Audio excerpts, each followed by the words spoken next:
फैसल मोर के थ्रू पिंडी से रहीम यार खान के लिए मेरा रवाना तो हो गया, लेकिन पहले तो बस में पड्डा हो गया, बस भी नहीं आगे जाएगी। और जब बस मुल्तान के करीब पहुंची तो मुझे घर से कॉल आई कि चिंटू अब इस दुनिया में नहीं रहा। खैर पिंडी में मेरे लास्ट डे में तुम्हारे भाई ने फर्क होकर के डेरे को विजिट किया था और आज मैं निकल रहा था सीधा रहीम यार खान की तरफ। फिर क्या सुबह सुबह आहद भाई और उनके दोस्तों के साथ मिलकर हम लोग सीधा फैसल मोर के अड्डे पे पहुंच गए। टिकट पे लिखे हुए टाइम के मुताबिक ये गाड़ी 10:30 बजे यहाँ से रवाना होनी थी। हम लोग ठहरे वक्त के पाबंद सुबह 10 बजे ही पहुंच गए यहाँ पर। जब 10:30 हुई तो पता चला कि गाड़ी आधा घंटा लेट है, मतलब 11 बजे निकलने वाली। खैर अब आधा घंटा मजीद इंतजार किया और सबसे सलाम लेने के बाद तुम्हारा भाई पूरे 11 बजे 3 नंबर बिजनेस क्लास सीट पे विराजमान हुआ। हाँ यार बंदी ने इसकी स्टोरी लाइक कर दी है, बंदा फुल तैयार होकर निकल रहा है उसके लिए बारात लेके। वो बंदे ने पहले एक नहीं तंग कर रहे, उस बंदे ने पहले आधा। अब ये लड़ाई इसलिए हो रही थी क्योंकि 10:30 बजे चलने वाली बस 12 बजे तक इस्लामाबाद में ही टहल रही है। खैर मेरी सीट के सामने रखी जाने वाली कोल्ड ड्रिंक्स की गिनती हाथों पे की ही नहीं जा सकती। 12:08 हो रहे हैं और यहाँ पे फिर से ब्रेक लग गई है। बस अब ब्रेक लगी गई थी तो तुम्हारे भाई ने यहाँ से एक सैंडविच और साथ में कॉफी भी पकड़ ली। नहीं मैं तो छोटा ही घूंट भर रहा था, लेकिन बस के झटके ने मुझे बड़ा सारा घूंट भरवा दिया, जिससे गर्म चाय ने मेरी तो मत मार। सैंडविच मेरा इंतजार कर रहा था और मैं यहाँ से बस से खूबसूरत नजारे देखने में मसरूफ था। ये मसरूफियत 1 घंटे तक रही और उसके बाद मुझे लगी भूख, सोचा करना सैंडविच को भी खत्म कर दिया जाए। यहाँ से मेरी तबीयत हल्की हल्की खराब होना शुरू हो गई थी, लेकिन ये वाले हसीन नजारे देखने के बाद तुम्हारा भाई काफी कंफर्टेबल फील कर रहा था। ऐसे मनाजिर देखने के बाद इंसान का जहन काफी सुकून में होता है, तो सोचा क्यों ना अपनी वीडियोस की स्क्रिप्ट लिख ली जाए। 2 से 3 घंटे मजीद गुजरने के बाद फाइनली बस का दूसरा स्टॉप आ चुका था। साहब तकरीबन आधा रास्ता हमारा कंप्लीट हो गया है, आधा सफर हमारा कंप्लीट हो गया है और मेरी तबीयत पता नहीं क्यों खराब हो गई है। हालांकि इतने सुहाने रस्तों से हम लोग गुजर के आ रहे हैं, बहुत फिट सीन है। मैंने अपनी जिंदगी में जितने भी सफर किए हैं, ये सफर मेरी जिंदगी का सबसे बेहतरीन सफर, मतलब आने में भी जाने में भी। और यहाँ जितने दिन मैं रहा हूँ बहुत चिल किया, बहुत फन किया, बहुत मजा आया। अभी कुछ इस तरह की जगह पे मैं खड़ा हूँ।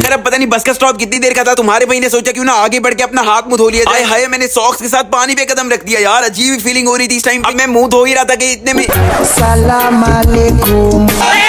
खैर अंकल जी के पीछे हटने तक का वेट किया और उसके बाद अपना मोबाइल फोन अपने हाथ में पकड़ के बस की तरफ रवाना हुआ। खैर अभी तक तो सब सही जा रहा था, लेकिन थोड़ा सा आगे मुल्तान तक पहुंचने के बाद मुझे घर से कॉल आती है और वहां से मुझे खबर मिलती है कि चिंटू अब इस दुनिया में नहीं रहा। खैर आगे बच्चे 2 घंटों का सफर, मुझे नहीं पता मैंने कैसे तय किया और उसके बाद 2 घंटे का सफर पड़ा। 2 घंटे का। अभी सही से घर पहुंचा नहीं हूँ और बहुत ही बैड न्यूज मिली है। खैर फौरन से आगे बढ़ के तुम्हारे भाई ने सबसे पहले तो रिक्शा तलाश किया और सीधा रवाना हुआ घर की तरफ। ऑफ कोर्स ये सारे व्लॉग्स देर से आने की वजह सिर्फ और सिर्फ यही थी। और आज जब मैं ये व्लॉग अपलोड कर रहा हूँ, चिंटू को इस दुनिया से गए 10 दिन से ज्यादा हो गए हैं, लेकिन उसकी यादें दिल से कहां जाएं। खैर ये मेरा जिंदगी का सबसे अच्छा सफर खत्म होते होते जिंदगी का सबसे बुरा सफर कब बन गया मुझे तो पता ही नहीं चला।